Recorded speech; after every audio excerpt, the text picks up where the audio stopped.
Hello all students. अब हम topic को कंटिन्यू करते हुए आगे करते हैं। तो इसमें आगे आ जाता है contract for necessaries of life, यानी कि जीवन की आवश्यक वस्तुओं के लिए कॉन्ट्रैक्ट। तो ये हम माइनर की बात कर रहे हैं। तो माइनर जो है वैसे तो कॉन्ट्रैक्ट करने के लिए एलिजिबल नहीं है, लेकिन अगर कुछ प्रोविज़न्स ना दिए जाएं तो माइनर को जो है माइनर के साथ कोई भी कॉन्ट्रैक्ट नहीं करेगा। तो यहाँ पे माइनर अगर अपने जीवन की आवश्यक वस्तुओं के लिए कॉन्ट्रैक्ट करता है तो वो कॉन्ट्रैक्ट वैलिड माना जाता है, और उस कॉन्ट्रैक्ट के लिए जो पर्सन है वो माइनर की प्रॉपर्टी से जो है अपना पैसा वसूल कर सकता है। अब बात ये आती है कि जीवन की आवश्यक वस्तुएं क्या हैं। तो ये डिपेंड करता है एक पर्सन के स्टेटस पर। तो नॉर्मल इंसान के लिए तो रोटी कपड़ा मकान ये चीज़ें जीवन की आवश्यक वस्तुएं हैं, लेकिन जो बहुत ज़्यादा अमीर लोग होते हैं तो उनके लिए जीवन की आवश्यक वस्तुओं में अलग चीज़ें आती हैं। तो ये डिपेंड करता है कि आपकी कैसा स्टेटस है, उसके अकॉर्डिंग ही जीवन की आवश्यक जो वस्तुएं हैं उनको डिफ़ाइन किया गया है। तो यहाँ पे सेक्शन 68 क्या लिखता है? A contract made by minor for the procurement of necessaries for life is valid contract. ठीक है, तो वैलिड कॉन्ट्रैक्ट में क्या आता है?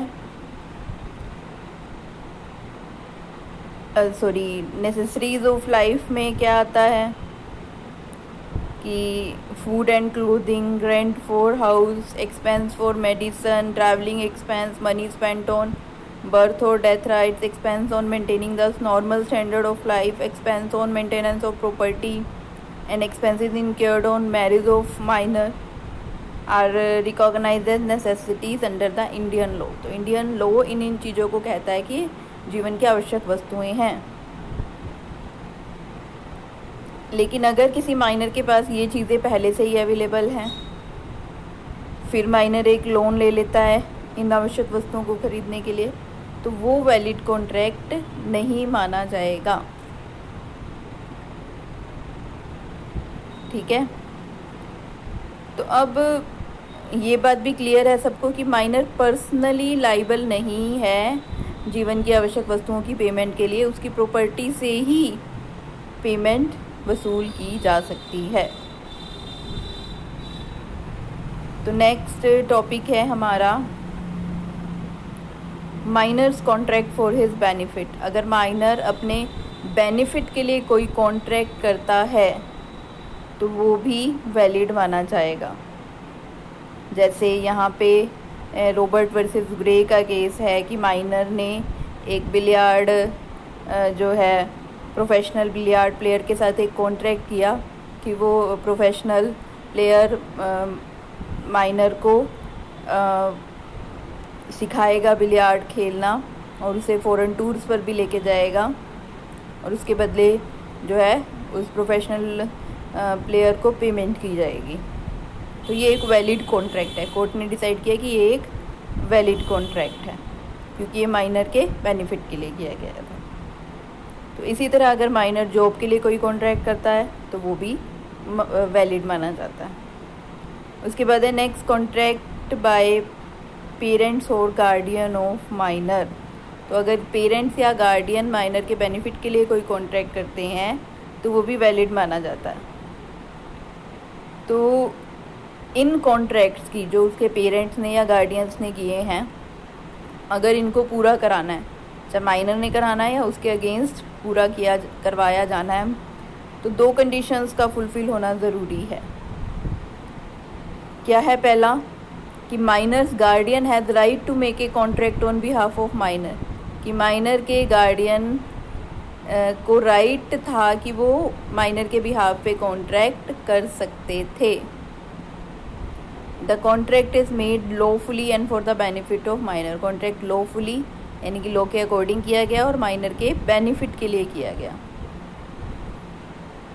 तो अगर माइनर का फादर या उसके गार्डियन उसकी मैरिज के लिए कॉन्ट्रैक्ट करते हैं तो वो भी वैलिड कॉन्ट्रैक्ट माना जाता है, लेकिन वो अगर माइनर की एम्प्लॉयमेंट के लिए कोई कॉन्ट्रैक्ट करते हैं तो वो वैलिड नहीं माना जाता, क्योंकि माइनर अभी एम्प्लॉयमेंट तो कोई कर नहीं सकता, तो इसलिए वो वैलिड नहीं माना जाता। तो पीछे आया था अगर माइनर खुद करता है तो वो वैलिड है, लेकिन माइनर के पेरेंट्स करते हैं तो वो वैलिड नहीं है। तो अगर माइनर के बिहाफ पे कोई कॉन्ट्रैक्ट किया गया है तो any contract made on behalf of for minor is void if minor on becoming major can prove that such contract was not made for the benefit minor's benefit or gain। अगर कोई contract minor के भी half पे किया गया है तो वो कॉन्ट्रैक्ट वॉइड माना जाएगा अगर माइनर मेजर होने पर ये प्रूव कर दे कि वो उसके बेनिफिट के लिए नहीं किया गया, क्योंकि ऊपर हम कंडीशन पढ़ चुके हैं कि जो कॉन्ट्रैक्ट उसके माइनर के पेरेंट्स या गार्डियन कर रहे हैं, पहली बात उनको राइट है, दूसरा वो उसके बेनिफिट के लिए कर रहे हैं, तभी वो वैलिड होगा। तो इसके बाद नेक्स्ट पॉइंट है minor's contract can not be ratified on his becoming a major. अब माइनर ने कोई कॉन्ट्रैक्ट कर लिया और वो मेजर होने के बाद उस कॉन्ट्रैक्ट को रेटिफाई कर देता है कि हाँ मैंने ये कॉन्ट्रैक्ट किया था, तो भी वो कॉन्ट्रैक्ट जो है वॉइड ही माना जाता है, क्योंकि माइनर के साथ किया गया कॉन्ट्रैक्ट वॉइड ही है। तो यहाँ पे एक एग्जांपल भी दिया हुआ है कि A makes a contract with B that the latter pay him 2000 which he will return when he become a major, such contract is void.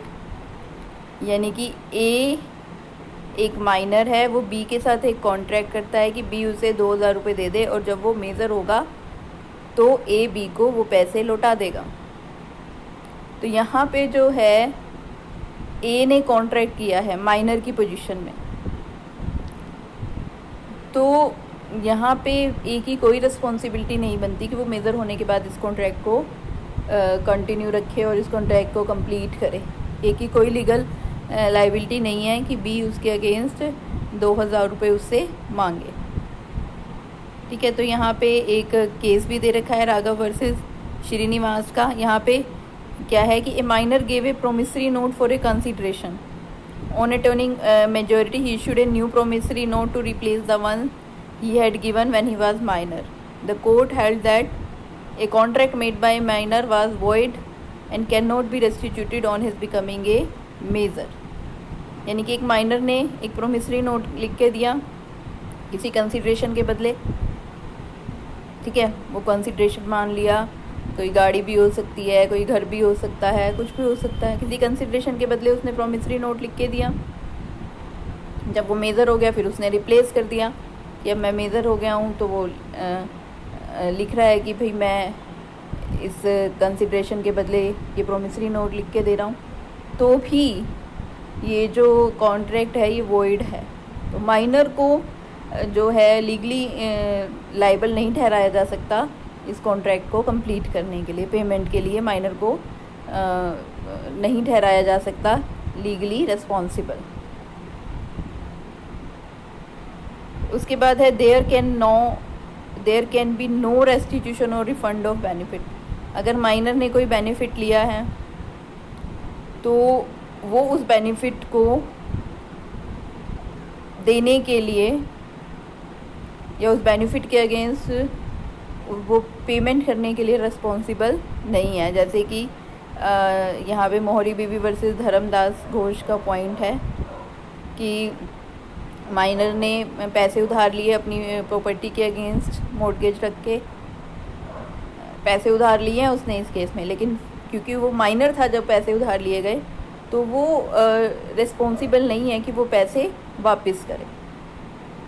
तो बेनिफिट अगर कोई माइनर ने लिया तो उसको उस बेनिफिट को वापस करने के लिए रिस्पॉन्सिबल नहीं है। उसके बाद the doctrine of estoppel doesn't apply against A minor. तो डॉक्ट्रिन ऑफ एस्टोपल जो है वो माइनर के अगेंस्ट एप्लीकेबल नहीं होता। डॉक्ट्रिन ऑफ एस्टोपल में क्या होता है, अगर कोई रिप्रेजेंटेशन दे देता है अपनी, तो उस रिप्रेजेंटेशन से वो बाउंड हो जाता है।